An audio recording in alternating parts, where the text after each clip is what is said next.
నమస్తే, నేను సిరి. ఇప్పుడు చూస్తున్నట్టయితే ఢిల్లీలో తెలంగాణ ముఖ్యమంత్రి, ఆంధ్రప్రదేశ్ ముఖ్యమంత్రి ఒకే వేదిక మీద కనబడబోతున్నారు.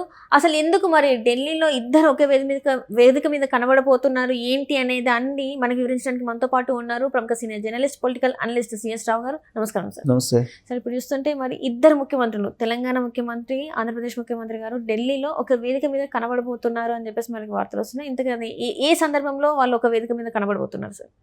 ఇరు రాష్ట్రాల ముఖ్యమంత్రులు చంద్రబాబు గారు అలాగే రేవంత్ రెడ్డి గారు గురు శిష్యులు అంటారు. దానికి రేవంత్ రెడ్డి గారు ఒప్పుకోరు. మామూలుగా ఒప్పుకోకపోయినా గురు శిష్యులు అనేది మిగతా పార్టీలు, ప్రత్యర్థి పార్టీలు అంటూ ఉంటాయి. సరే, గురు శిష్యులు ఒక రకంగా చెప్పాలంటే రేవంత్ రెడ్డి గారి పరిపాలన అంతా కూడా చంద్రబాబు నాయుడు గారు ఏం చెప్తారో అలా చేస్తాడు పరిపాలన అనేది కూడా ఇప్పుడు బీఆర్ఎస్ పార్టీ వాళ్ళు అప్పుడప్పుడు చెప్తూ ఉంటారు. సరే, వాళ్ళిద్దరి మధ్య సాన్నిహిత్యం ఉంది, దాంట్లో డౌట్ లేదు. అలాగే చంద్రబాబు గారిని రెస్పెక్ట్ చేస్తారు రేవంత్ రెడ్డి గారు, ఆ విషయం ఆయన కూడా చెప్తారు. అయినంత మాత్రాన చంద్రబాబు గారు చెప్తే రేవంత్ రెడ్డి గారు వింటారా? ఒక రాష్ట్రానికి ముఖ్యమంత్రి ఆయన. పోనీ రేవంత్ రెడ్డి గారు చెప్తే చంద్రబాబు గారు వింటారా? వినరు కదా. ఎవరి పరిపాలన వాళ్ళది, ఎవరి రాష్ట్రాలు వాళ్ళవి, ఎవరి రాజకీయం వాళ్ళది, ఎవరి ప్రాధాన్యతలు వాళ్ళవి, ఎవరి యాక్టివిటీ వాళ్ళది ఉంటుంది. కానీ తెలుగు రాష్ట్రాలకు సంబంధించి రాజకీయాలు చూస్తే కనుక ఒకదానికి మిక్స్ అయి ఉంటాయి. తెలంగాణ ప్రభావం ఆంధ్రప్రదేశ్ మీద ఉంటుంది, ఆంధ్రప్రదేశ్ ప్రభావం తెలంగాణ మీద ఉంటుంది.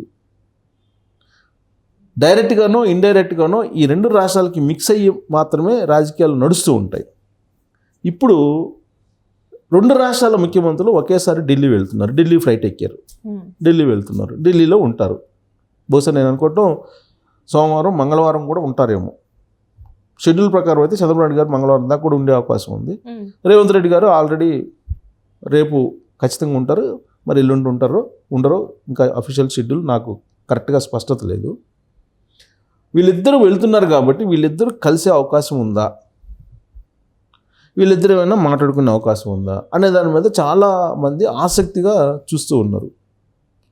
అక్కడ జనరల్గా కేసీఆర్ గారి నిఘా వ్యవస్థ ఉంటుంది, జగన్మోహన్ రెడ్డి గారి వేగులు ఉంటారు, సహజంగా ప్రత్యర్థులు గమనిస్తూ ఉంటారు కదా. అందులో వీళ్ళిద్దరు రహస్యంగా కలిస్తే ఇంకా అసలు పెద్ద న్యూస్ అవుతుంది, పెద్ద న్యూస్ చేస్తారు. వాళ్ళిద్దరి మధ్య పరిచయాలు ఉండి కట్టసిగా కలుసుకున్నా కానీ దాన్ని ఇంకో రకంగా భూతత్వంలో చూపించే ప్రయత్నం ఖచ్చితంగా ప్రత్యర్థి పార్టీలు చేస్తారు. బహుశా నేను అనుకోవటం వాళ్ళిద్దరు వ్యక్తిగతంగా ప్రైవేట్గా కలవకపోవచ్చు, కానీ అఫీషియల్గా మాత్రం ఒక వేదిక మీద కనిపించబోతూ ఉన్నారు. ఏ వేదిక అది అని అంటే దేశవ్యాప్తంగా ఉండేటువంటి టెర్రరిజాన్ని తగ్గించేందుకు, నిర్మూలించేందుకు అన్ని రాష్ట్రాలకు సంబంధించిన ముఖ్యమంత్రులతోటి కేంద్ర హోంశాఖ ఒక మీటింగ్ పెట్టింది. ఆ మీటింగ్లో వీళ్ళు కూడా పార్టిసిపేట్ చేయడానికి వెళ్తున్నారు. ఇది అఫీషియల్ న్యూస్. ఇప్పుడు అర్బన్ టెర్రరిజం పెరిగిపోతుంది అనేది బీజేపీ యొక్క అభిప్రాయం. నరేంద్ర మోడీ గారు కూడా అదే చెప్పారు, అర్బన్ టెర్రరిజం పెరిగిపోతుంది. సో కాబట్టి దీన్ని నివారించాలి. అర్బన్ టెర్రరిజాన్ని ఎవరు ప్రోత్సహిస్తున్నారని అంటే కాంగ్రెస్ పార్టీ ప్రోత్సహిస్తుంది. కాంగ్రెస్ పార్టీ అలాంటి వాళ్ళని ప్రోత్సహిస్తూ రాబోయేటువంటి రోజులు అధికారంలో రావాలని ప్రయత్నం చేస్తుంది అనేది నరేంద్ర మోడీ గారు, అమిత్ షా గారు చేసినటువంటి ఎన్నికల ప్రచారం కాశ్మీర్లో కానీ హర్యానాలో కానీ. ఇప్పుడు టెర్రరిజాన్ని అలాగే తీవ్రవాదాన్ని రెండింటినీ తగ్గించేటువంటి ప్రయత్నంలో భాగంగా అన్ని రాష్ట్రాలకు సంబంధించినటువంటి సీఎంలని పిలిచి మాట్లాడుతూ ఉన్నారు. దానికి వీళ్ళు అటెండ్ అయ్యేటువంటి అవకాశం ఉంది. ఒకవైపు దండకారణ్యంలో ఛత్తీస్గఢ్లో 31 మంది నక్సలైట్ను చంపేశారు ఒకే రోజు. సో అక్కడ ఉండేటువంటి తీవ్రవాదం ఇప్పుడు తెలంగాణ వైపు వస్తుంది. అక్కడ ఉండే నక్సలైట్లు, మావోయిస్టులు తెలంగాణ వైపు మూవ్ అవుతున్నారు అనేది సమాచారం. కొంతమంది ఏమంటున్నారు ఏఓబి వైపు వెళ్తున్నారు, ఆంధ్ర ఒరిస్సా బోర్డర్ వైపు వెళ్తున్నారని ఇంకొంత సమాచారం. అటు తీవ్రవాదం కానీ దేశంలో అంతర్గతంగా ఉన్న దాన్ని, లేదా ఉగ్రవాదం కానీ, వాటి రెండింటిని నిర్మూలించడానికి అన్ని రాష్ట్రాల సహకారం అవసరం, అన్ని రాష్ట్రాల ముఖ్యమంత్రుల సహకారం కూడా అవసరం. అందుకు పిలుస్తున్నారు. ప్రత్యేకించి తెలంగాణకు సంబంధించి హైదరాబాద్లో రోహింగ్యాలు ఉన్నారు అనేది ఎప్పటి నుంచో వినిపిస్తుంది. ప్లస్ ఉగ్రవాదం ఎక్కడ ఉగ్రవాద కదలికలు కనిపించినా, బయటకు వచ్చినా కానీ దాని మూలాలు హైదరాబాద్లో కనిపిస్తూ ఉన్నాయి. కాబట్టి ఇంపార్టెంట్ మీటింగు తెలంగాణకి, అలాగే ఆంధ్రప్రదేశ్కి ఇంపార్టెంట్ మీటింగ్. ఇది అఫీషియల్ మీటింగు. దీనికి సంబంధించినటువంటి ఇన్పుట్స్ ఖచ్చితంగా కేంద్ర ప్రభుత్వానికి ఇస్తారు. కేంద్ర ప్రభుత్వం కూడా కొన్ని ఆదేశాలు, కొన్ని సూచనలు, సలహాలు రాష్ట్ర ప్రభుత్వాలకి ఇస్తాయి. ఇది ఒక ఎత్తు అయితే, ఇప్పుడు చంద్రబాబు నాయుడు గారు ఢిల్లీ వెళ్తున్నారు కాబట్టి ఏం జరగబోతుంది అనేటువంటి ఆసక్తి చాలామందిలో ఉంటుంది. ఈ మీటింగు ఇవన్నీ అఫీషియల్గా అందరికి కనిపించేటువంటివే, కానీ తెర వెనుక ఏం జరిగేటువంటి అవకాశం ఉంది అనేది. ఇప్పుడు అక్కడ నెయ్యి కల్తీకి సంబంధించినటువంటి ఇష్యూ ఇదే కదా ప్రధానమైనటువంటి అంశం. తిరుమల తిరుపతి దేవస్థానం నెయ్యి కల్తీకి సంబంధించిన ఇష్యూ. దీని మీద బీజేపీ పెద్దలు మాట్లాడాల, ఇప్పటి వరకు అగ్రనేతలు మాట్లాడాల. దీని మీద చంద్రబాబు నాయుడు గారు వాళ్ళతోటి ప్రస్తావించేటువంటి అవకాశం ఉంది అనేది ఒకటి. రెండేంటంటే జగన్మోహన్ రెడ్డి గారి యొక్క వ్యవహారం, జగన్మోహన్ రెడ్డి గారు చేసినటువంటి ఆరోపణలు, ఈ మొత్తం కూడా చంద్రబాబు నాయుడు గారు వాళ్ళకు విన్నవించేటువంటి అవకాశం లేకపోలేదు. ఒకవేళ జగన్మోహన్ రెడ్డి గారి యాక్టివిటీస్ ఇదే విధంగా ఉంటే రాష్ట్రంలో పరిపాలన అనేది సవ్యంగా జరిగేటువంటి అవకాశం లేదు అనేటువంటి అభిప్రాయాన్ని కూడా వ్యక్తం చేసేటువంటి అవకాశం ఉంది. అందుకే ఆయన మీద ఉన్నటువంటి కేసులు కానీ వీటన్నింటిని స్పీడప్ చేయాలి అనేటువంటి ఒక ప్రస్తావన కూడా వచ్చే ఛాన్సెస్ ఉన్నాయి. ఎందుకంటే కేంద్ర హోంశాఖ మంత్రి కదా కలిసేది, ప్రైవేట్గా బహుశా ఈ అంశాల ప్రస్తావనకు రావచ్చు.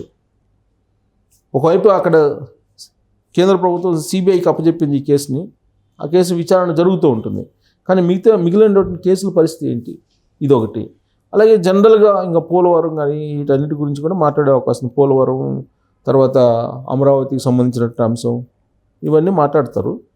ప్లస్ నామినేటెడ్ పోస్టులు వీటికి ప్రస్తావన కూడా వచ్చేటువంటి అవకాశం ఉంది. అయితే చంద్రబాబు నాయుడు గారి పర్యటన, ఢిల్లీ పర్యటన అయిపోయి వచ్చిన తర్వాత జగన్మోహన్ రెడ్డి గారు కేసులు ఏవైతే ఉన్నాయో వాటి విచారణ అయితే వేగవంతం అయ్యేటువంటి అవకాశం ఉంది.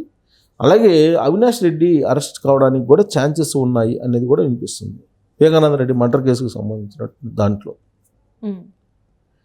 ఇక తెలంగాణ ముఖ్యమంత్రి రేవంత్ రెడ్డి గారు అమిత్ షా గారితో మాట్లాడే అవకాశం ఉందా అని అంటే ఖచ్చితంగా రేవంత్ రెడ్డి గారు షేర్ చేసుకునే అవకాశం ఉంది.